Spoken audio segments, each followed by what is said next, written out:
మాయమైపోతున్నాడమ్మా మనిషి అన్నవాడు.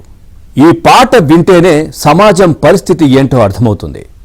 జనంలో పెరుగుతున్న నేర ప్రవృత్తికి దర్పణం పడుతుంది.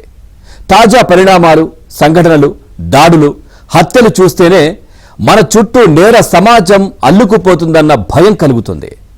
కట్టుకున్న వారిని కడతీర్చడం, వరుస వాయి మరిచి హతమార్చడం, బాలలే హంతకులుగా మారడం లాంటి దుర్ఘటనలు దిగజారిపోతున్న విలువలకు దర్పణం పడుతున్నాయి. సైకో నేరాలపై ఏబిఎన్ స్పాట్లైట్ ఇప్పుడు చూద్దాం.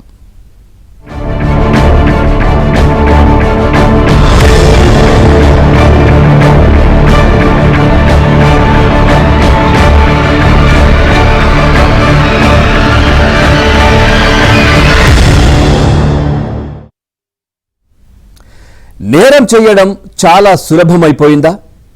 కాఫీ, టీ తాగినంత అలవోకగా హత్యలు చేస్తున్నారా? అడ్డు తొలగించుకోవడానికి ఎలాంటి నీచానికైనా ఒడిగడుతున్నారా?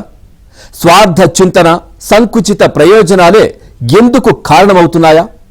హైదరాబాద్ గల్లీ నుంచి రాజధాని ఢిల్లీ వరకు ఇదే దుస్థితి కనిపిస్తోందా?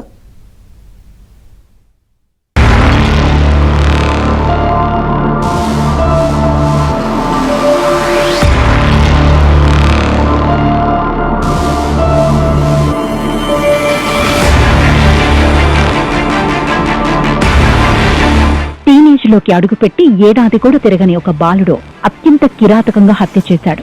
నేరం చేసిన తర్వాత తనకేమీ తెలియనట్లుగా ప్రవర్తించాడు. రక్తం మరక లాంటిన టీ షర్ట్ ను వాషింగ్ మిషన్ లో పడేశాడు. నేరానికి ఉపయోగించిన కత్తిని శుభ్రంగా కడిగేసి ఫ్రిడ్జ్ మీద పెట్టాడు. తర్వాత స్నానం చేసి ఏమీ ఎరగనట్లుగా ఇంట్లో వారితో కలిసిపాడు. అనుమానంతో తల్లి ప్రశ్నిస్తే తనకేమీ తెలియదన్నట్లుగా ఆమె మీదే ఒట్టేసి బుకాయించాడు. కూకట్పల్లి సంగీత్ నగర్ లో జరిగిన 12 ఏళ్ల సహస్ర మర్డర్ కేసు వ్యవహారం ఇది. వినడానికి, చూడడానికి ఇది ఒక సినిమా స్టోరీలా, తాజాగా వస్తున్న ఓటీటీ సిరీస్ లా అనిపిస్తుంది. కాకపోతే చిన్నపిల్లాడిలోని నేర స్వభావానికి, అతనిలో కరుడుగట్టిపోయిన నేరగాడికి నిదర్శనంగా నిలుస్తుంది. క్రికెట్ బ్యాట్ కోసం 12 ఏళ్ల సహస్ర అనే అమ్మాయిని చంపాడో 14 ఏళ్ల సైకో.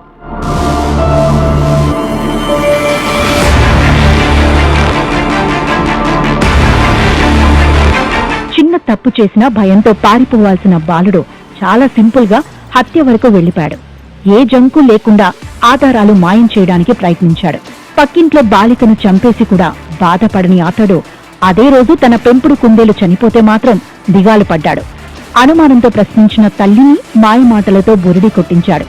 కూకట్పల్లి సంగీత్ నగర్ లో బాలిక సహస్ర హత్య కేసులో నిందితుడు 10వ తరగతి విద్యార్థి ప్రవర్తన అందరినీ ఆశ్చర్యపరిచింది. విచారణలో అతడు వెల్లడించిన విషయాలకు పోలీసులు సైతం ఆశ్చర్యపోయారు. అసలు విషయానికి వస్తే సెలవు రోజుల్లో గల్లీ పిల్లలు క్రికెట్ ఆడేవారు. కొన్ని రోజుల క్రితం సహస్ర అనే అమ్మాయి సోదరుడి దగ్గర క్రికెట్ బ్యాట్ ఉంది. ఆ బ్యాట్ నచ్చిన నిందితుడు తాను ఒకసారి ఆడి ఇస్తానని అడగ్గా అతడు అంగీకరించలేదు. దీంతో ఎలాగైనా దాన్ని కొట్టేయాలని నిర్ణయించుకున్నాడు. వారి అపార్ట్మెంట్ల మధ్య కేవలం 2 అడుగుల దూరం మాత్రమే ఉండటంతో 2 సార్లు గోడ దూకి వెళ్లి పరిశీలించాడు. ఇంట్లో వాళ్లు బయటికి వెళ్లినా తలుపులు తీసి లోపలికి వెళ్లే అవకాశం ఉందని గ్రహించాడు. ఓటీటీలో క్రైమ్ వెబ్ సిరీస్లు, యూట్యూబ్ లో సిఐడి సీరియల్స్ చూసిన అనుభవంతో దొంగతనానికి పథకం రాసుకున్నాడు. ఎవరైనా అడ్డొస్తే భయపెట్టాలని వంటగదిలోని కత్తి తీసుకుని బయలుదేరాడు. కానీ ఇంట్లో ఎవరూ ఉండరనుకుంటే సహస్ర కనిపించడంతో కాసేపు ఆలోచించాడు. ఆమె టీవీ చూస్తుండటంతో గుట్టుగా వెళ్లి బ్యాట్ తీసుకుని బయలుదేరాడు. ఈలోపు బాలిక గమనించి దొంగ దొంగ అంటూ కేకలు వేస్తూ ఇంటి గుమ్మం వద్ద అతని చొక్కా పట్టుకుని వెనక్కి లాగింది. మీ డాడీకి చెబుతాను అంటూ బెదిరించింది. దీంతో భయపడిన బాలుడు కత్తితో విచక్షణ రహితంగా పొడిచాడు. మెడపై తీవ్ర గాయం కావటంతో బాలిక నిర్జీవంగా పడిపోయింది.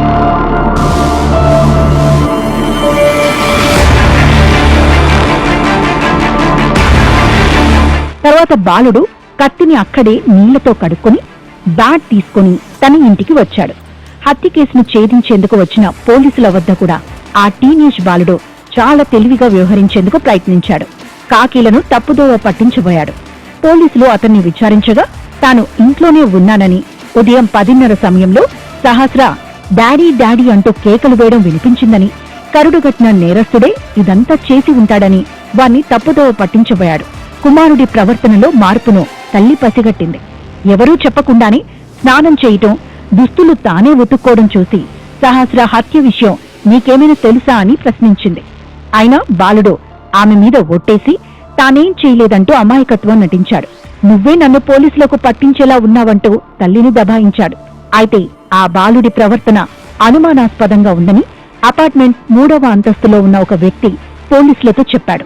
దాంతో వాళ్లు ఆ దిశగా విచారణ చేపట్టారు. పైగా బాలిక శరీరంపై కత్తిపోట్లు బలంగా లేవని, 14 నుంచి 15 ఏళ్ల వయసున్న వారు చేసి ఉంటారని పోస్ట్ మార్టం చేసిన వైద్యులు చెప్పారు.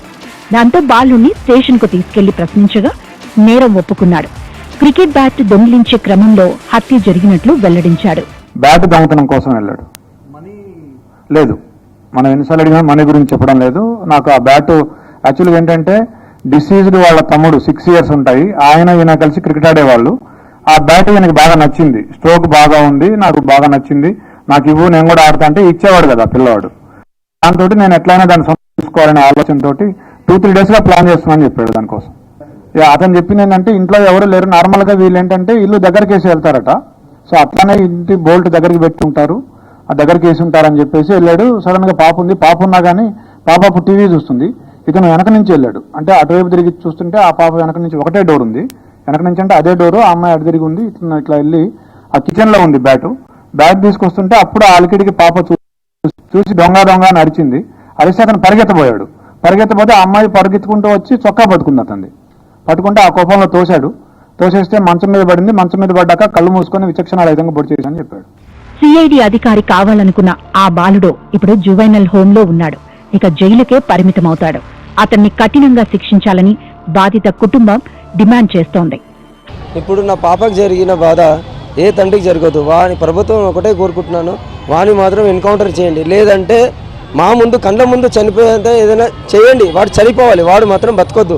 ఎన్ని సంవత్సరాలు జైల్లో పెడతా, అన్ని సంవత్సరాలు పెడతా వద్దు, కానీ మాత్రం వాడు బతకపోతే పై దాకా వెళ్తా నేను. వాడిని మాత్రం ఎన్కౌంటర్ చేయండి. నా ఆవేదన అదే, నా కడుపు అంటే అదే, వాడు మాత్రం బతకొద్దు. హైదరాబాద్ మహానగరంలోని బోడుప్పల్లో మరో దారుణం చోటు చేసుకుంది.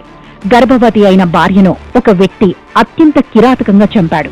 శరీర భాగాలను మూసీ నదిలో పడేసి వెళ్లిపాడు.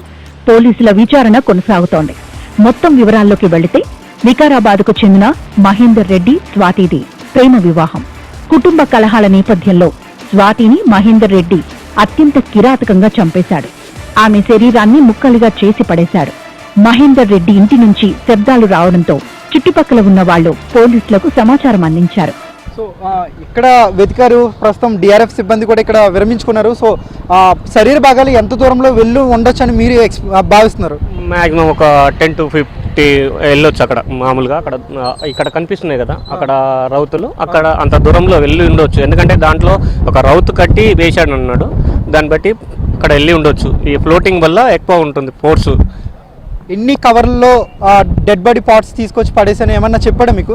2 covers అని చెప్పాడు. మేము అతని పర్సన్ని కనుక్కున్నాము. అంటే ఎక్కడ వేసావు అని అంటే ఇక్కడ వేసాను, 2 covers వేసాను, ఇక్కడే వేసాను అని అంటే ఇక్కడ ఒకటి వేసాను అన్నాడు. అది ఇక్కడ దీంట్లో ఫ్లోటింగ్లో వెళ్ళిపోయింది. అది నేరాల్లోకెల్లా అత్యంత ఘోరమైన నేరం దేశ రాజధాని ఢిల్లీ దగ్గర గ్రేటర్ నోయిడాలో జరిగింది. అదనపు కట్నం కోసం విపిన్ భాటి అనే వ్యక్తి తన కొడుకు ముందే భార్య నిక్కీని తన తల్లితో కలిసి సజీవ దహనం చేసిన ఘటన వెలుగులోకి వచ్చింది. ఇంతకాలం అత్తమామలు వేధించిన నిక్కీ భరించినప్పటికీ ఏకంగా కిరోసిన్ పోసి నిప్పంటించారు. అది కూడా కన్న కుమారుడి ముందే ఇలా చేయడంతో ఆ బాలుడు భయభ్రాంతులకు గురయ్యాడు.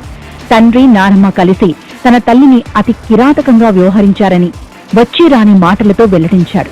ఆమెను కాపాడేందుకు బంధువులు చేసిన ప్రయత్నం విఫలమై నిక్కీ తుది శ్వాస విడిచింది. तो इन दरिंदों ने जलाते हुए दर्द नहीं लगा। किसी की बेटी है, कैसा पढ़ाया, कैसा लिखाया, कैसी शादी करी है, इनको दर्द नहीं हुआ। किसी की बेटी को तुम जला रहे हो, दर्द नहीं होता क्या? किसी की बेटी जलती है और जलती को देख ले, एक हाथ में पतंगा लग जाता है, उससे ही शरीर में बल्लाएं निकल जाती है, वो तो जली है। तो किसी के बेटी को जलाना, ऐसे दरिंदे को तो फांसी होनी चाहिए, कोर्ट न्याय दे, फांसी लगनी चाहिए ऐसे। నిక్కీ హత్య కేసు నిందితులను పట్టుకున్న పోలీసులు వారిని స్టేషన్ కు తరలించే క్రమంలో ఉండగా భర్త విపిన్ పారిపోయేందుకు ప్రయత్నించాడు. దాంతో అతడి కాళ్లపై కాల్పులు జరిపి పోలీసులు నిలువరించారు. హైదరాబాద్ బోడుప్పల్ ప్రాంతంలో జరిగిన దాని లాంటిదే మరో కేసు ఈ ఏడాది మార్చిలో చోటు చేసుకుంది. పశ్చిమ ఉత్తరప్రదేశ్ మీరట్లో ఒక మహిళ భర్తను అత్యంత దారుణంగా హతమార్చింది. కూతురి పుట్టినరోజు వేడుకలు జరుపుకునేందుకు లండన్ నుంచి వచ్చిన భర్తను చంపేసి 15 ముక్కలుగా నరికింది. మృతదేహ అవశేషాలను డ్రమ్ములో వేసి సిమెంట్తో ప్యాక్ చేసి ఇంట్లోనే ఉంచేసి ప్రియుడితో కలిసి మనాలి వెళ్లింది. ఇలాంటి ఘటనలు చూసినప్పుడు మన సమాజం ఎటు పోతోందోనని జనంలో ఆవేదన పెల్లుబుకుతోంది.